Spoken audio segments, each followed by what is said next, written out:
Welcome to Supreme Court Opinions. In this episode, you'll hear the court's opinion in Concepcion v. United States. In this case, the court considered this issue: must or may a district court consider intervening legal and factual developments when deciding whether to impose a reduced sentence on an individual under Section 404B of the First Step Act of 2018? The case was decided on June 27, 2022. The court held that the First Step Act allows district courts to consider intervening changes of law or fact in exercising their discretion to reduce a sentence.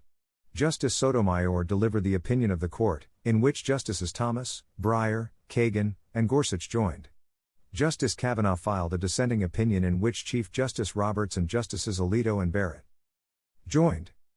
The opinions are presented here in its entirety, but with citations omitted. If you appreciate this episode, please subscribe. Thank you. Justice SOTOMAYOR delivered the opinion of the court. There is a long-standing tradition in American law, dating back to the dawn of the Republic, that a judge at sentencing considers the whole person before him or her as an individual. In line with this history, federal courts today generally exercise a wide discretion in the sources and types of evidence used to craft appropriate sentences. When a defendant appears for sentencing, the sentencing court considers the defendant on that day, not on the date of his offense or the date of his conviction. Similarly, when a defendant's sentence is set aside on appeal, the district court at resentencing can, and in many cases, must, consider the defendant's conduct and changes in the federal sentencing guidelines since the original sentencing. Congress enacted the First Step Act of 2018 against that backdrop. The First Step Act authorizes district courts to reduce the prison sentences of defendants convicted of certain offenses involving crack cocaine. The act allows a district court to impose a reduced sentence as if the revised penalties for crack cocaine enacted in the Fair Sentencing Act of 2010 were in effect at the time the offense was committed. The question in this case is whether a district court adjudicating a motion under the First Step Act may consider other intervening changes of law, such as changes to the sentencing guidelines, or changes of fact, such as behavior in prison, in adjudicating a First Step Act motion. The court holds that they may. It is only when Congress or the Constitution limits the scope of information that a district court may consider in deciding whether, and to what extent, to modify a sentence, that a district court's discretion to consider information is restrained. Nothing in the First Step Act contains such a limitation. Because district courts are always obligated to consider non-frivolous arguments presented by the parties, the First Step Act requires district courts to consider intervening changes when parties raise them. By its terms, however, the First Step Act does not compel courts to exercise their discretion to reduce any sentence based on those arguments. The district court in this case declined to consider petitioner Carlos Concepcion's arguments that intervening changes of law and fact supported his motion, erroneously believing that it did not have the discretion to do so, and the Court of Appeals affirmed. The court now reverses. In 2007, Concepcion pleaded guilty to one count of distributing 5 or more grams of crack cocaine in violation of 21 U.S.C. Section 841A, 1. Concepcion admitted that he sold 13.8 grams of crack cocaine, and he was sentenced in 2009 to 19 years, 228 months, in prison. Two features of his sentencing are relevant here. First, Concepcion was sentenced under a scheme that created a 100-to-1 disparity between crack cocaine and powder cocaine offenders. At the time Concepcion was sentenced, an offense involving 5 or more grams of crack cocaine resulted in a statutory sentencing range of 5 to 40 years imprisonment. It required 100 times as much powder cocaine to trigger the same penalties. Second, when Concepcion was initially sentenced, he qualified as a career offender. The career offender provision, together with other enhancements, increased Concepcion's guidelines range from 57 to 71 months to 262 to 327 months. Both of these features of Concepcion's sentencing have since been altered. Just 1 year after Concepcion was sentenced, Congress passed the Fair Sentencing Act of 2010 to correct the harsh disparities between crack and powder cocaine sentencing. Section 2 of that act increased the amount of crack cocaine needed to trigger the 5 to 40-year sentencing range from 5 grams to 28 grams. The Sentencing Commission then retroactively amended the sentencing guidelines to lower the guidelines range for crack cocaine offenses, but that amendment did not benefit all prisoners serving sentences handed down during the 100-to-1 regime. Concepcion was not eligible for retroactive relief under that 2011 Sentencing Commission's amendment because he was sentenced under the career offender enhancement, but he became eligible to have his sentence reduced in 2018, when Congress passed the First Step Act. The First Step Act authorized district courts to impose a reduced sentence for qualifying movements as if Sections 2 and 3 of the Fair Sentencing Act were in effect at the time the covered offense was committed. Concepcion filed a pro se motion under the First Step Act in 2019. He argued that he was serving a sentence for a covered offense because Section 2 of the Fair Sentencing Act modified the statutory penalties for his conviction under 21 U.S.C. Section 841a, 1. Concepcion contended that retroactive application of the Fair Sentencing Act lowered his guidelines range from 262 to 327 months to 188 to 235 months. The government conceded Concepcion's eligibility for relief in his calculation of the guidelines but opposed the motion, emphasizing that Concepcion's original sentence of 228 months fell within the new guidelines range of 188 to 235 months. While recognizing Concepcion's participation in various programs in prison, the government detailed troubling behaviors such as fighting, December 19, 2017, interfering with staff November 15, 2012, and possession of a weapon in Concepcion's prison records that, in the government's view, counseled against a sentence reduction. In his reply brief, represented by counsel, Concepcion made two primary arguments in support of a reduced sentence. First, he argued that he would no longer be considered a career offender under the amended guidelines, because one of his prior convictions had been vacated and his remaining convictions would no longer be considered crimes of violence that trigger the enhancement. Without the career offender enhancement, Concepcion argued that his revised guidelines range should be 57 to 71 months. Second, Concepcion pointed to post-sentencing evidence of rehabilitation. Concepcion highlighted his successfully completed drug and vocational programming, as well as his stable reentry plan. He also submitted a letter from a Bureau of Prisons chaplain who attested to Concepcion's spiritual growth while incarcerated. The district court denied Concepcion's motion.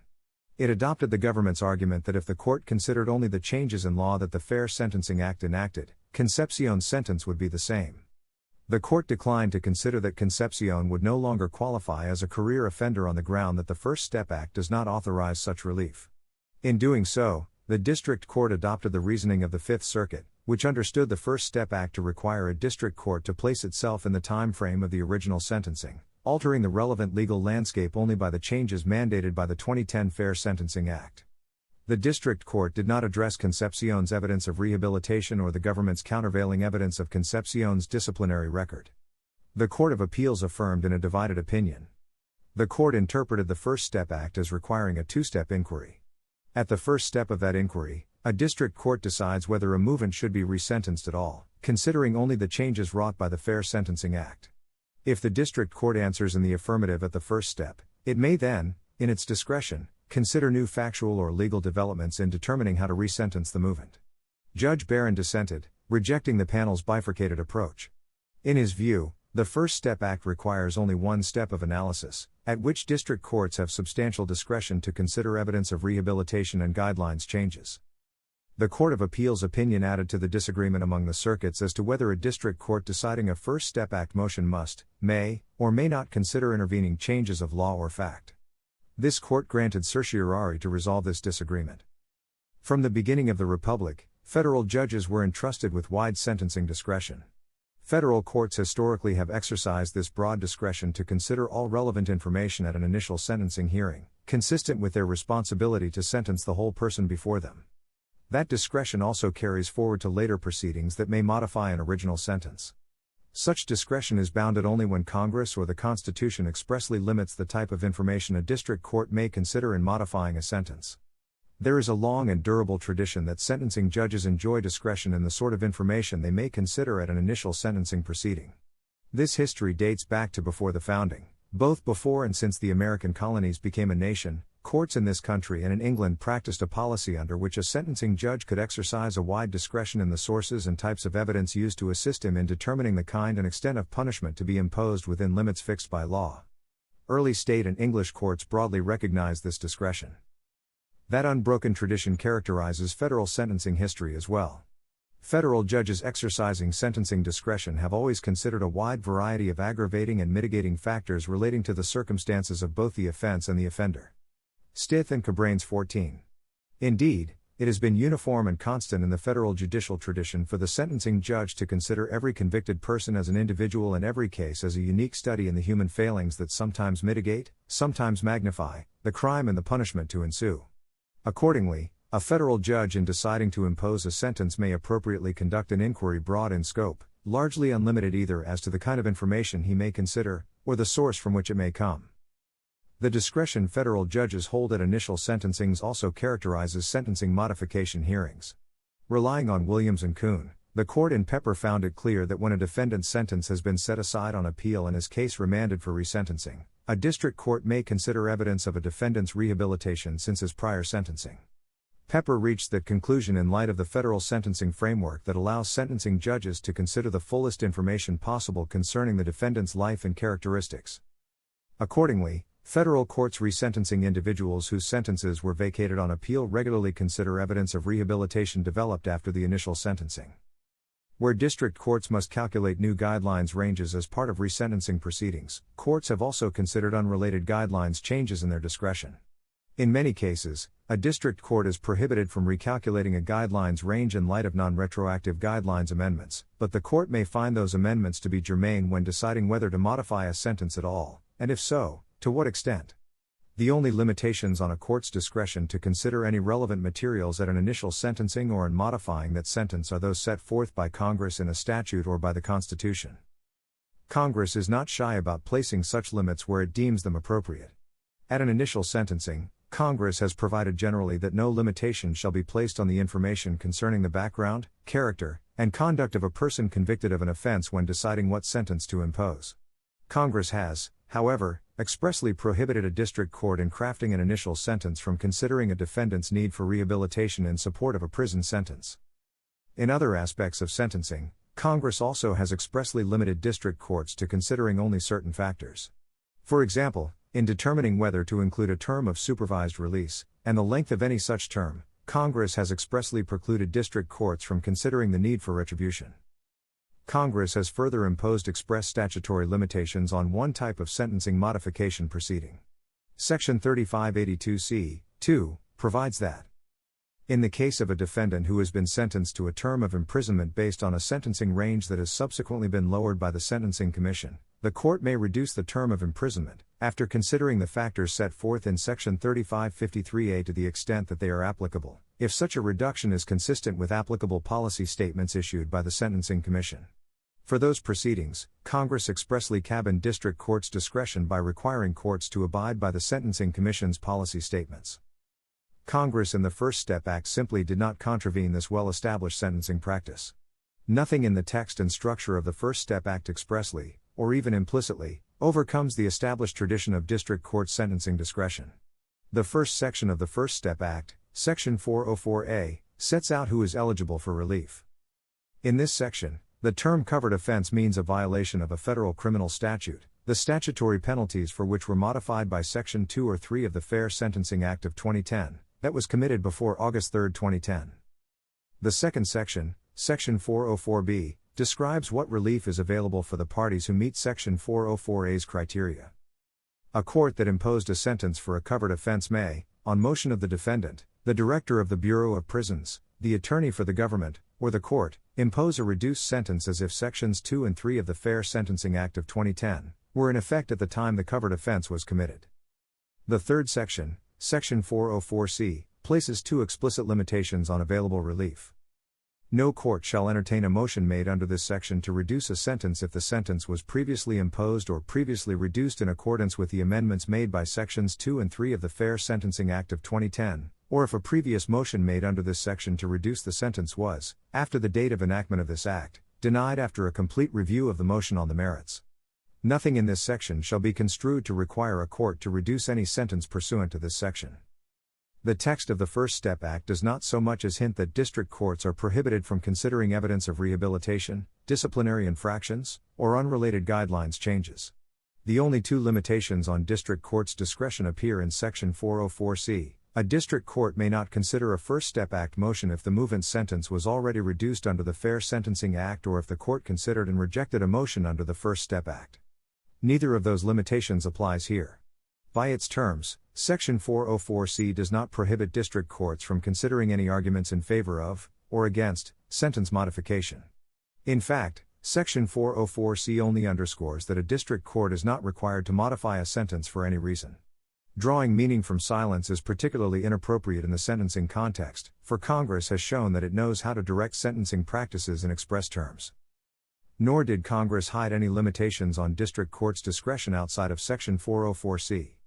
Section 404B does not erect any additional such limitations.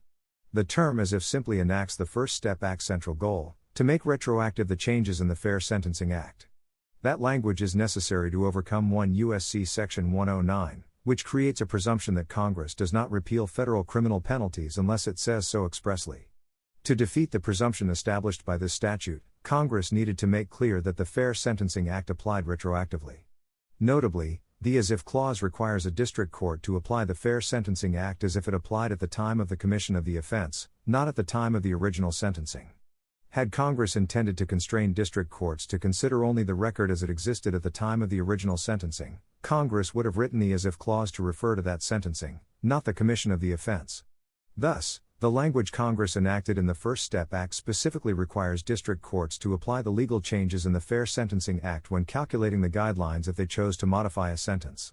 The as if clause does not, however, limit the information a district court may use to inform its decision whether and how much to reduce a sentence. Consistent with this text and structure, district courts deciding First Step Act motions regularly have considered evidence of post-sentencing rehabilitation and unrelated guidelines amendments when raised by the parties. By definition, First Step Act movements have amassed prison records of over a decade. Those records are naturally of interest to judges authorized by the First Step Act to reduce prison sentences or even to release movements immediately. Likewise, when deciding whether to grant First Step Act motions and in deciding how much to reduce sentences, courts have looked to post-sentencing evidence of violence or prison infractions as probative. Moreover, when raised by the parties, district courts have considered non-retroactive guidelines amendments to help inform whether to reduce sentences at all, and if so, by how much. Nothing express or implicit in the First Step Act suggests that these courts misinterpreted the Act in considering such relevant and probative information. The Court therefore holds that the First Step Act allows district courts to consider intervening changes of law or fact in exercising their discretion to reduce a sentence pursuant to the First Step Act. It follows, under the Court's sentencing jurisprudence, that when deciding a First Step Act motion, district courts bear the standard obligation to explain their decisions and demonstrate that they consider the parties' arguments. It is well established that a district court must generally consider the parties' non-frivolous arguments before it. Of course, a district court is not required to be persuaded by every argument parties make, and it may, in its discretion, dismiss arguments that it does not find compelling without a detailed explanation. Nor is a district court required to articulate anything more than a brief statement of reasons. Nothing in the First Step Act contravenes those background principles. When it comes to that reasoned explanation, the First Step Act leaves much to the judge's own professional judgment. The First Step Act does not require courts to expressly rebut each argument made by the parties. In excising its discretion, the court is free to agree or disagree with any of the policy arguments raised before it. All that the First Step Act requires is that a district court make clear that it reasoned through the parties' arguments. The broad discretion that the First Step Act affords to district courts also counsels in favor of deferential appellate review.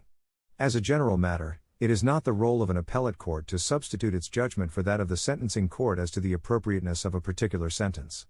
Section 404C of the First Step Act confers particular discretion, clarifying that the Act does not require a court to reduce any sentence. Other than legal errors in recalculating the guidelines to account for the Fair Sentencing Act's changes, appellate review should not be overly searching. Put simply, the First Step Act does not require a district court to accept a movement's argument that evidence of rehabilitation or other changes in law counsel in favor of a sentence reduction, or the government's view that evidence of violent behavior in prison counsels against providing relief. Nor does the First Step Act require a district court to make a point-by-point rebuttal of the parties' arguments. All that is required is for a district court to demonstrate that it has considered the arguments before it. The First Step Act does not require a district court to be persuaded by the non-frivolous arguments raised by the parties before it, but it does require the court to consider them. The contrary judgment of the Court of Appeals for the First Circuit is reversed, and the case is remanded for further proceedings consistent with this opinion. It is so ordered. Justice Kavanaugh, with whom the Chief Justice, Justice Alito, and Justice Barrett join, dissenting. Beginning in the mid-1980s, Congress prescribed higher criminal sentences for crack cocaine offenses than for powder cocaine offenses involving the same amounts of cocaine.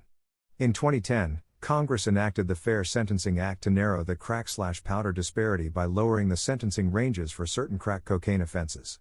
But the Act lowered those crack cocaine sentencing ranges only prospectively, that is, for crack cocaine offenders who were sentenced on or after the Act's effective date of August 3, 2010. The First Step Act of 2018 changed that. It provided that the 2010 Fair Sentencing Act's lower crack cocaine sentencing ranges would also apply retroactively to offenders who were sentenced before August 3, 2010. But how to implement that change? Congress did not mandate a specific across-the-board reduction to all pre-August 3, 2010, crack cocaine sentences. Instead, the First Step Act authorized district courts, on motion, to impose a reduced sentence as if the lower sentencing ranges for crack cocaine offenses were in effect at the time the covered offense was committed. The straightforward question in this case is whether district courts in First Step Act sentence modification proceedings may reduce sentences based not only on the changes to the crack cocaine sentencing ranges, but also on other unrelated legal or factual changes that have occurred since the original sentencing. For many crack cocaine offenders who were sentenced before August 3, 2010, the most significant such change is a non-retroactive 2016 Sentencing Guidelines amendment that substantially altered the career offender guideline and would significantly lower many of those offenders' guidelines ranges. The court today concludes that district courts in First Step Act sentence modification proceedings may reduce sentences based not only on the changes to the crack cocaine sentencing ranges, but also on other unrelated legal or factual changes that have occurred since the original sentencing. I respectfully disagree. The text of the First Step Act authorizes district courts to reduce sentences based only on changes to the crack cocaine sentencing ranges, not based on other unrelated changes that have occurred since the original sentencing. In other words, the First Step Act directs district courts to answer one fundamental question: what would the offender's sentence have been if the lower crack cocaine sentencing ranges had been in effect back at the time of the original sentencing? The court sidesteps the text of the Act and equates sentence modification proceedings with plenary sentencing proceedings. But as this court has recognized, there are fundamental differences between sentencing and sentence modification proceedings. The finality of criminal judgments is essential to the operation of the criminal justice system. Once a federal sentence becomes final, a court may alter that sentence only in very limited circumstances. As relevant here, Congress has made clear that courts may reduce an imposed term of imprisonment to the extent such a reduction is expressly permitted by statute. The First Step Act states that the district court may impose a reduced sentence as if the lower sentencing ranges for crack cocaine offenses were in effect at the time the covered offense was committed. By its terms, the First Step Act authorizes consideration only of the lower sentencing ranges for crack cocaine offenses. The First Step Act does not authorize consideration of unrelated intervening legal or factual changes. Indeed, the relevant provision of the First Step Act does not mention changes other than the lower sentencing ranges for crack cocaine offenses. Therefore, the First Step Act does not expressly permit reductions based on those unrelated intervening changes. In support of its conclusion that district courts in First Step Act sentence modification proceedings may consider other unrelated changes, the court cites Pepper and similar decisions. But those decisions involved resentencings, not sentence modification proceedings. Those cases therefore do not support the court's approach here.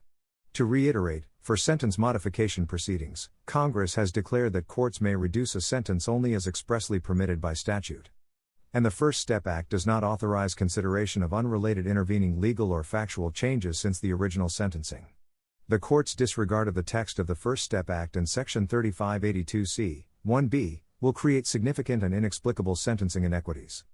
Consider the following.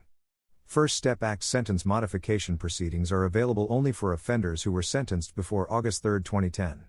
So a crack cocaine offender such as Concepcion who was sentenced before August 3, 2010, may now obtain the benefit of the non-retroactive 2016 change to the career offender guideline. But a crack cocaine offender who was sentenced from August 3, 2010, to July 31, 2016, will not be able to obtain the benefit of the non-retroactive 2016 change to the career offender guideline. What sense does that make? That anomalous outcome will amount to a haphazard windfall for crack cocaine offenders sentenced before August 3, 2010. Still more inequities will ensue because the court affords district courts blanket discretion to choose between two vastly different approaches to First Step Act proceedings.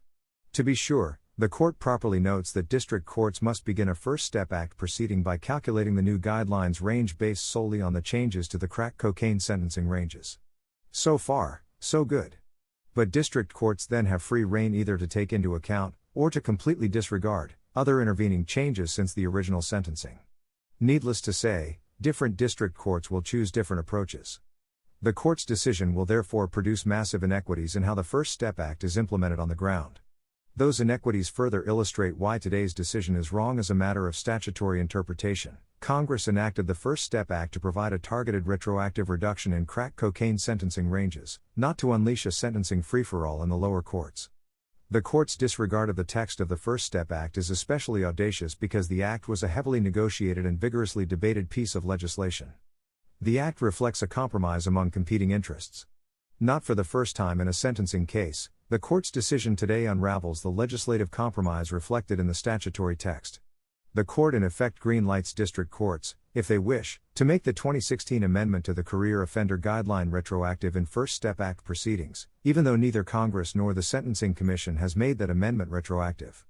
Perhaps the court's decision represents better sentencing policy. Perhaps not. But under the Constitution's separation of powers, this court may not simply rewrite the First Step Act as the court thinks best. In sum, I would conclude that the First Step Act authorizes district courts to reduce a sentence based on changes to the crack cocaine sentencing ranges, but not based on other unrelated legal or factual changes since the original sentencing. The court holds otherwise. Therefore, I respectfully dissent. Thanks for listening. This podcast is not affiliated with the United States Supreme Court or its staff in any way.